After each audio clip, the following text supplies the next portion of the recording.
This is Inside Indiana Business Radio for the afternoon of Tuesday, January 3rd, 2023. I'm Alex Brown. The ARC Noble County Foundations is developing a commercial kitchen at its headquarters in Albion. CEO Kay Craig says when complete, the kitchen will be used to help individuals with disabilities gain skills in meal planning for their personal lives, but also provide workforce development. All of this is our attempt to move away from paying individuals with disabilities a sub-minimum wage and getting them hourly employment. Here, it's just discovering what they can do in that commercial kitchen, but eventually moving out into the community, into employment. The ARC says the project is part of a 5-year strategic plan to transition services and supports to more community-integrated employment for people with disabilities. The United Way of Allen County is starting the new year with new leadership. Robert Haworth began his term today as President and Chief Executive Officer, succeeding interim CEO and Chief Financial Officer Greg Johnson. Crunch Fitness plans to open its first Indiana gym in the former location of a JCPenney store on the northwest side of Indianapolis. The fitness gym will occupy about 40,000 square feet used by the department store, which closed in conjunction with Penney's filing for Chapter 11 bankruptcy protection in 2020. From the number one source for Indiana business news, this is Inside Indiana Business Radio. Don't miss your chance to nominate a worthy business or community leader for IBJ's 40 Under 40 Awards. It's one of our most prestigious awards programs celebrating the accomplishments of leaders under the age of 40. We're on the lookout for people who have achieved a level of success that is rare at a young age. Who will be named to this year's class? We need your input. Learn more and submit your nomination by January 13th at ibj.com/nominations. Whether it's a new hire or a noteworthy promotion, IIB's Big Wigs and New Gigs serves as a platform to promote your team. Our revamped offering includes being featured on both the newly redesigned newsletter and at InsideIndianaBusiness.com. Subscribers to the Business News subscription save $10 off every listing. Plus, you can save $100 by bundling your submission to IIB with the Indianapolis Business Journal or the Indiana Lawyer.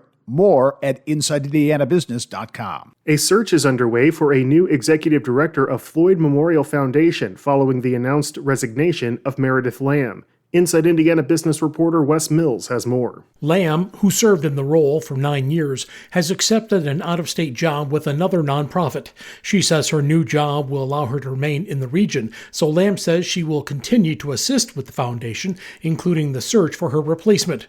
The search comes as the foundation undergoes changes with its relationship with New Albany-based Baptist Health Floyd. In November, Baptist Health Floyd announced it would launch a new fundraising foundation separate from Floyd Memorial Foundation to concentrate on the needs of the hospital and its future growth.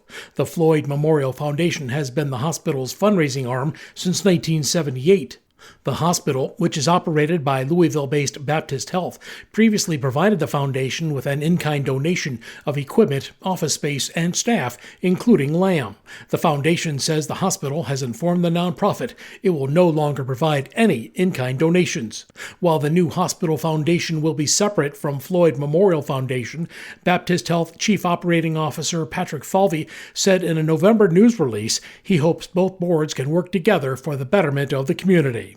Wes Mills, Inside Indiana Business Radio. The gaming industry and some Indiana lawmakers want to bring casinos and lotteries straight to your phone in the upcoming legislative session. After 2 years of failure, legal iGaming is gaining momentum with some key lawmakers holding out. But the prospect brings other complications, like how lawmakers will tax the burgeoning product, problem gambling support, and other details. And there's ongoing federal scrutiny of Indiana's gambling environment, including recent convictions. Insiders told the Indiana Capital Chronicle the legislation seeking to legalize iGaming is expected to come out of the House of Representatives via Representative Ethan Manning. For years, Indiana has lagged the nation in personal per capita income. But in 2022, a record number of economic development job commitments averaged $34.71 per hour, a record, and a number that Secretary of Commerce Brad Chambers says could have wide-ranging impact. When you're economically secure, your health is better, your education is better, your mental health is better. You're just overall financially secure. And so putting more money in your pockets, higher wages provides quality of life. In an extended interview with Inside Indiana business host Gary Dick, Chambers said more than half of the $22.2 billion in commitments in 2022 were in rural or mixed rural areas. He said looking forward, he wants to continue that momentum. Indianapolis Zoo's CEO Rob Shoemaker is this week's guest on the Business and Beyond podcast with Gary Dick, presented by PNC, a weekly conversation with high-profile Hoosiers in business, sports, and entertainment, and beyond. Available now from your favorite podcast provider. I'm Alex Brown for Inside Indiana Business Radio On Demand.